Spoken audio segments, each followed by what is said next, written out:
ഇന്നത്തെ പ്രധാന വാർത്തകളുമായി ഷാജി കടയ്ക്കൽ. കേരള തീരത്തിനടുത്ത് തീപിടിച്ച കൊളംബോയിൽ നിന്ന് മുംബൈയിലേക്ക് പോവുകയായിരുന്ന വാൻഹായ് 503 എന്ന ചരക്കപ്പലിലെ തീ ഇപ്പോഴും നിയന്ത്രണ വിധേയമായില്ലെന്ന് റിപ്പോർട്ടുകൾ. ആളിക്കത്തുന്നതോടൊപ്പം കണ്ടെയ്നർ പൊട്ടിത്തെറിക്കുന്നതാണ് തീ കെടുത്താൻ വെല്ലുവിളിയാകുന്നത്. കണ്ടെയ്നറുകൾ ഒഴുകി നടക്കുന്നതും കപ്പലിലേക്ക് അടുത്തതിന് വെല്ലുവിളി ഉയർത്തുന്നു. കോസ്റ്റ് ഗാർഡിൻ്റെ 5 കപ്പലുകളും നാവികസേനയുടെ ഒരു കപ്പലും സംയുക്തമായാണ് തീയണയ്ക്കുള്ള ശ്രമം നടത്തുന്നത്. കപ്പലിൻ്റെ കൂടുതൽ ഭാഗങ്ങളിലേക്ക് തീ വ്യാപിച്ചിട്ടുമുണ്ട്. കപ്പലിലുണ്ടായിരുന്ന 22 ജീവനക്കാരിൽ രക്ഷപ്പെട്ട 18 നാവികരെ നാവികസേനയുടെ കപ്പലിൽ മാംഗ്ലൂരിൽ എത്തിച്ചു. പരിക്കേറ്റ 5 പേരെ MJ ആശുപത്രിയിലേക്ക് മാറ്റി. ഇവരിൽ 2 പേരുടെ നില ഗുരുതരമാണ്. കാണാതെ 4 പേർക്കായുള്ള തിരച്ചിൽ തുടരുകയാണ്. തീപിടിച്ച ചരക്കപ്പൽ വാൻഹായ് 503 കേരള തീരത്ത് ഉയർത്തുന്നത് വലിയ പാരിസ്ഥിതിക ദുരന്ത ഭീതിയെന്ന് റിപ്പോർട്ടുകൾ. കപ്പലിലെ തീ നിയന്ത്രണാതീതമായതും ഉള്ളിലെ കണ്ടെയ്നറിൽ അപകടകരമായ രാസവസ്തുക്കളാണെന്നും കടൽ തീര ആവാസ വ്യവസ്ഥയ്ക്ക് കനത്ത വെല്ലുവിളിയാണ്. തീയണയ്ക്കാനുള്ള ശ്രമങ്ങളിൽ വിജയിക്കാതെ കപ്പൽ മുങ്ങിയാൽ കടലിൽ എണ്ണ ചോരാനും വിഷാംശമുള്ള രാസവസ്തുക്കൾ കലരാനും സാധ്യത ഏറെയാണ്. കപ്പലിലെ 140-ലേറെ കണ്ടെയ്നറുകളിൽ ഗുരുതര പരിസ്ഥിതി മലിനീകരണ ഭീഷണി ഉയർത്തുന്ന രാസവസ്തുക്കളും കീടനാശിനികളും ഉണ്ടെന്നാണ് വിവരം. തീപിടിച്ച ചരക്കപ്പലിലെ കണ്ടെയ്നറിൽ അടുത്ത 3 ദിവസങ്ങളിൽ കൊച്ചിക്കും കോഴിക്കോടിനും ഇടയിൽ തീരത്തടിയുമെന്ന് ദേശീയ സമുദ്രസ്ഥിതി പഠന ഗവേഷണ കേന്ദ്രം മുന്നറിയിപ്പ് നൽകുന്നു. കപ്പലിൽ നിന്നുള്ള എണ്ണപ്പാട കേരള തീരത്തിൻ്റെ സമാന്തര ദിശയിൽ നീങ്ങാൻ സാധ്യതയുണ്ടെന്നും കണ്ടെയ്നറിൽ തെക്ക് കിഴക്കൻ ദിശയിൽ നീങ്ങാൻ സാധ്യതയുണ്ടെന്നുള്ള മുന്നറിയിപ്പും പുറത്തു വരുന്നുണ്ട്. ചരക്ക് കപ്പലിൽ തീപിടുന്ന സാഹചര്യമാണ് നിലവിലുള്ളത്. കപ്പലിനെ തീ വിഴുങ്ങിയ അവസ്ഥയാണെന്ന് കോസ്റ്റ് ഗാർഡ് പറയുന്നു. കോസ്റ്റ് ഗാർഡ് ഷിപ്പുകൾക്ക് തീപിടിച്ച കപ്പലിലേക്ക് അടുത്തേക്ക് എത്തിച്ചേരാൻ സാധിക്കുന്നില്ല. അപകടത്തിൽപ്പെട്ട തീപിടിച്ച MV വാൻഹായ് 503 കപ്പൽ നിലവിൽ നിയന്ത്രണം നഷ്ടപ്പെട്ട നിലയിലാണെന്ന് നാവികസേന. കപ്പൽ ഒഴുകി നടക്കുകയാണ്. കപ്പലിലെ തീ അണയ്ക്കാനുള്ള നിലവിലുള്ള ശ്രമം നടക്കുന്നത്. സിംഗപ്പൂർ ഷിപ്പിംഗ് അധികൃതർക്ക് ഇതിൻ്റെ വിവരം കൈമാറിയിട്ടുണ്ട്. BSM എന്ന കമ്പനിക്കായിരുന്നു കപ്പലിൻ്റെ നടത്തിപ്പ് ചുമതല. ഈ കമ്പനിയുമായും ഷിപ്പിംഗ് മന്ത്രാലയം ബന്ധപ്പെട്ടിട്ടുണ്ട്. കപ്പലിലെ ജീവനക്കാരിലേറെയും തായ്വാൻ സ്വദേശികളാണ്. ചൈന, മ്യാൻമാർ, ഇന്തോനേഷ്യ സ്വദേശികളും ഉണ്ട്. കേരള തീരത്ത് തുടർച്ചയായി ഉണ്ടാകുന്ന കപ്പലപകടങ്ങളിൽ ദുരൂഹതയുണ്ടെന്ന് ഗുരുതരമായ പ്രത്യാഘാതങ്ങൾ ഉണ്ടാകുന്ന കപ്പലപകടങ്ങളെ സർക്കാർ ഗൗരവമായി കാണാത്തതിൽ ശക്തമായ പ്രതിഷേധം രേഖപ്പെടുന്നതായും KPC president Sunny Joseph MLA അഭിപ്രായപ്പെട്ടു. കപ്പലപകടവുമായി ബന്ധപ്പെട്ട സംസ്ഥാന സർക്കാർ തുടർന്ന അനാസ്ഥയ്ക്കെതിരെ നാളെ സംസ്ഥാന തീരദേശ മണ്ഡലം കോൺഗ്രസ് കമ്മിറ്റിയുടെ ആഭിമുഖ്യത്തിൽ പ്രതിഷേധ പ്രകടനം നടത്തുമെന്നും സണ്ണി ജോസഫ് അറിയിച്ചു. കൊച്ചി തീരത്തിനടുത്ത് ചരക്ക് കപ്പൽ അപകടത്തിൽപ്പെട്ട സംഭവത്തിൽ കേസെടുക്കേണ്ടെന്ന കേരളത്തിൻ്റെ തീരുമാനത്തോട് കേന്ദ്രത്തിനും യോജിപ്പ്. നഷ്ടപരിഹാരം കിട്ടാനുള്ള നടപടികൾക്കാണ് ആദ്യം മുൻഗണനയെന്ന് കേന്ദ്ര സർക്കാരിൻ്റെയും നിലപാട്. ഇൻഷുറൻസ് കമ്പനിയുമായുള്ള ചർച്ച അവസാന ഘട്ടത്തിലാണെന്ന് സൂചന. മത്സ്യത്തൊഴിലാളികൾക്കുള്ള നഷ്ടപരിഹാരവും മലിനീകരണവും തടയാനുള്ള ചിലവും ആദ്യം കമ്പനിയിൽ നിന്ന് വാങ്ങിയെടുക്കാനാണ് നീക്കം. കേരളത്തിൽ വീണ്ടും മഴ ശക്തമാകുന്നു. സംസ്ഥാന പടിഞ്ഞാറൻ കാറ്റ് ശക്തമായ സാഹചര്യത്തിൽ ഈ ആഴ്ച മഴ തുടരുമെന്ന് കേന്ദ്ര കാലാവസ്ഥാ വകുപ്പ്. അടുത്ത 5 ദിവസം സംസ്ഥാനത്ത് കാലവർഷം ശക്തമാകുമെന്നാണ് പ്രവചനം. വിവിധ ജില്ലകളിൽ കേന്ദ്ര കാലാവസ്ഥാ വകുപ്പ് ഓറഞ്ച്, മഞ്ഞ അലർട്ടുകൾ പ്രഖ്യാപിച്ചു. ഒറ്റപ്പെട്ട ഇടങ്ങളിൽ ശക്തമായ ഇടിമിന്നലോട് കൂടിയ മഴയ്ക്കുള്ള സാധ്യതയാണ് പ്രവചിച്ചിരിക്കുന്നത്.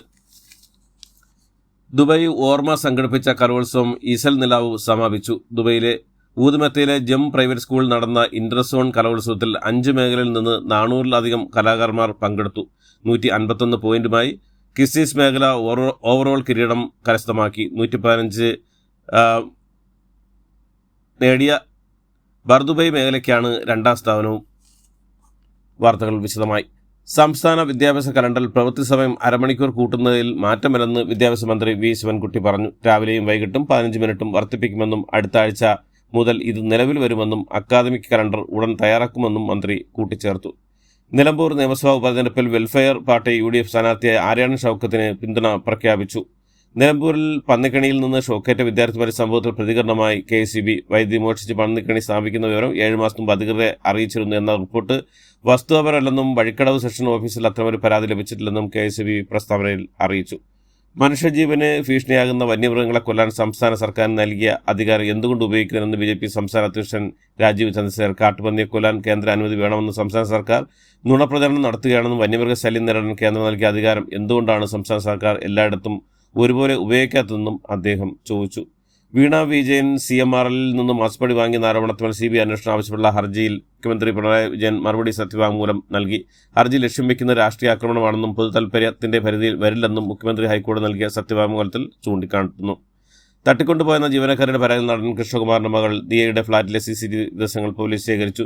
സാമ്പത്തിക തട്ടിപ്പ് കേസിൽ നടൻ കൃഷ്ണകുമാറിന്റെയും മകൾ ദിയയുടെയും സ്ഥാപനത്തിലെ 3 ജീവനക്കാരുടെയും ബാങ്ക് അക്കൗണ്ട് വിവരങ്ങളും ശേഖരിച്ചു. പണം നഷ്ടമായെന്നാണ് പോലീസ് നിഗമനം. പക്ഷേ 65% ലക്ഷം തിരിമറി നടത്തിയെന്ന് പോലീസ് പൂർണ്ണമായും വിശ്വസിക്കുന്നില്ല. എല്ലാവരുടെയും ബാങ്ക് അക്കൗണ്ട് വഴിയുള്ള ഇടപാടുകൾ വിശദമായി പരിശോധിക്കുകയാണ് പോലീസ്. കുമളിക്കടുത്ത് ചെല്ലാർകോവിൽ മെട്ടിൽ സ്വകാര്യ വ്യക്തിയുടെ ഏലത്തോട്ടത്തിൽ കുഴിയിൽ വീണ കടുവയെ പെരിയ കടുവർ സങ്കേതത്തിൽ തുറന്നുവിട്ട് ഗവിക്ക് സമീപമുള്ള പാണ്ടിൻതോട് എന്ന ഭാഗത്താണ് ഇന്നലെ രാത്രി തുറന്നുവിട്ടത്. കീറ്റങ്സ് MD Sabu M. ജേക്കബിനെതിരെ PV Sreejan MLA രാഷ്ട്രീയ ശ്രദ്ധ കിട്ടാൻ വേണ്ടി നിലവിലുള്ള സർക്കാരിനെ കുറ്റപ്പെടുത്താനുള്ള സാഹചര്യം കണ്ടുപിടിച്ചുവെന്നാണ് ശ്രീജൻ MLAയുടെ വിമർശനം. മറ്റൊരാളുടെ ബൈക്കിൽ യാത്ര ചെയ്യുന്ന കണ്ട ഭാര്യയെ കഴുത്തു ഞെരിച്ച് കൊന്ന കേസിലെ പ്രതിയെ കണ്ടെത്തി. ദിവ്യയെ കൊലപ്പെടുത്തിയത് കറുത്ത ചരട് കഴുത്തിൽ മുറുക്കിയെന്ന് ഭർത്താവും പ്രതിയുമായ കുഞ്ഞുമോന്റെ മൊഴി. ഗോവ മെഡിക്കൽ കോളേജിൽ ഡോക്ടറോട് അപമര്യാദ പെരുമാറിയ സംഭവത്തിൽ മാപ്പ് വീഴ്ച ആരോഗ്യമന്ത്രി വിശ്വജിത് റാണ. മന്ത്രി പരസ്യമായി മാപ്പ് പറയണമെന്നാവശ്യപ്പെട്ട് ഡോക്ടർമാരുടെ സംഘടന സമരം തുടങ്ങിയോടെയാണ് നടപടി. മുംബൈ ഭീകരാക്രമണ കേസിലെ പ്രതി തഹാവൂർ ഹുസൈൻ റാണയ്ക്ക് കുടുംബത്തെ ഫോണിൽ ബന്ധപ്പെടാൻ അനുമതി. ഡൽഹിയിലെ പാട്ടിയാല ഹൗസ് കോടതിയാണ് റാണയ്ക്ക് ഒറ്റത്തവണ ഫോൺ കോളിനുള്ള അനുമതി നൽകിയത്. മേഖലയിൽ മധുവിധ യാത്രയ്ക്കിടെ യുവാവിനെയും ഭാര്യയും കാമുകനും ചേർന്ന് പ്രതി കൊലപ്പെടുത്തിയ സംഭവത്തിൽ കൂടുതൽ വിവരങ്ങൾ പുറത്ത്. ഇൻദോർ സ്വദേശിയ രാജ രഘുവംശിയെ കൊലപ്പെടുത്താൻ ഭാര്യ സോനവും കാമുകൻ രാജ് കുശാഹും ചേർന്ന് 3 വാടകക്കൊലയാളികളെ ഏർപ്പെടുത്തിയിരുന്നെന്ന് പോലീസ് വ്യക്തമാക്കി. കർണാടകയിലെ മംഗളൂരിലെ ഹിന്ദു പ്രവർത്തകൻ സുഹാസ് ഷെട്ടി കൊല്ലപ്പെട്ട സംഭവം NIA അന്വേഷിക്കും. കേന്ദ്ര ആഭ്യന്തര മന്ത്രാലയത്തിന്റെ നിർദ്ദേശപ്രകാരമാണ് കേസ് NIA അന്വേഷിക്കുന്നത്.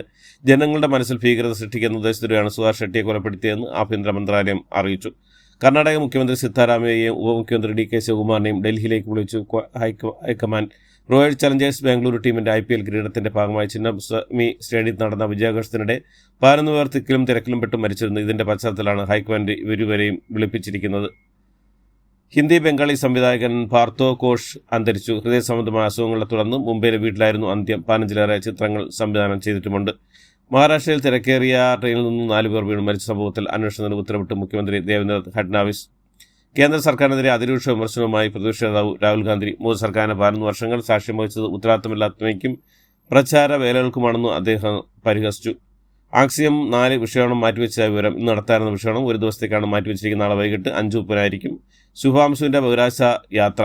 അമേരിക്കയിലെ ന്യൂ ജേഴ്സിയിലെ ന്യൂവാർക്ക് വിമാനത്താവളത്തിൽ വെച്ച് ഒരു ഇന്ത്യൻ വിദ്യാർത്ഥിയെ അധികൃതർ കയ്യാമം വയ്ക്കുന്ന ദൃശ്യങ്ങൾ സോഷ്യൽ മീഡിയയിൽ വൈറലായി. നിലത്ത് തള്ളിയിട്ട് വിലങ്ങ് വയ്ക്കുന്ന ഞെട്ടിക്കുന്ന വീഡിയോ ആണ് ലോകശ്രദ്ധ നേടുന്നത്. ഇന്ത്യൻ അമേരിക്കൻ സംരംഭകനായ കുനാൽ ജെയിൻ ആണ് വീഡിയോ പങ്കുവച്ചിരിക്കുന്നത്. ജൂൺ 7 താൻ യാത്ര ചെയ്യുന്ന അതേ വിമാനത്തിൽ കയറേണ്ടിയിരുന്ന വിദ്യാർത്ഥിയെ വിമാനത്തിൽ കയറ്റാതെ പിന്നീട് നാട് കടത്തുകയായിരുന്നു എന്നാണ് ജെയിൻ പറയുന്നത്. പാകിസ്ഥാന്റെ പൊതുകടം എക്കാലത്തെയും ഉയർന്ന നിലയിൽ എത്തിയെന്ന് 2024-25 സാമ്പത്തിക സർവേ റിപ്പോർട്ടുകൾ. IPL വിജയാഘോഷത്തിനിടെ തിക്കിലും തിരക്കിലും പെട്ട് 11 പേർ മരിച്ച സംഭവത്തിൽ തങ്ങൾക്കെതിരായ ക്രിമിനൽ കേസ് റദ്ദാക്കണമെന്നാവശ്യപ്പെട്ട് റോയൽ ചലഞ്ചേഴ്സ് ബാംഗ്ലൂർ കർണാടക ഹൈക്കോടതിയെ സമീപിച്ചു. ടീമിനെതിരായ കേസ് റദ്ദാക്കണമെന്നാവശ്യപ്പെട്ടു. RCB ടീമിന്റെ ഉടമസ്ഥരായ റോയൽ ചലഞ്ചേഴ്സ് സ്പോർട്സ് ലിമിറ്റഡാണ് ഹൈക്കോടതിയെ സമീപിച്ചത്. ദുബായ് ആസ്ഥാനമായുള്ള പ്രമുഖ മലയാളി വ്യവസായി സണ്ണി വർക്കിയുടെ ഉടമസ്ഥയിലുള്ള ജെംസ് എഡ്യൂക്കേഷൻ ഇന്ത്യൻ വ്യവസായി ഗൗതം അദാനിയുമായി കൂട്ടിച്ചേരുന്നു. കിൻഡർ ഗാർട്ടൻ മുതൽ 12ാം ക്ലാസ് വരെയുള്ള പ്രൈവറ്റ് സ്കൂൾ നെറ്റ്വർക്കാണ് ജെംസ് ഗ്രൂപ്പിൻ്റേത്. ലോകത്തിന്റെ വിവിധയിടങ്ങളിൽ സണ്ണി വർക്കിയുടെ കമ്പനിയുടെ സാന്നിധ്യമുണ്ട്. ഇന്ത്യയിൽ അടുത്ത 3 വർഷത്തെ 20 ജെം സ്കൂളുകൾ സ്ഥാപിക്കുന്നതിനാണ് അദാനി ഗ്രൂപ്പുമായി കൈകോർക്കുന്നത്.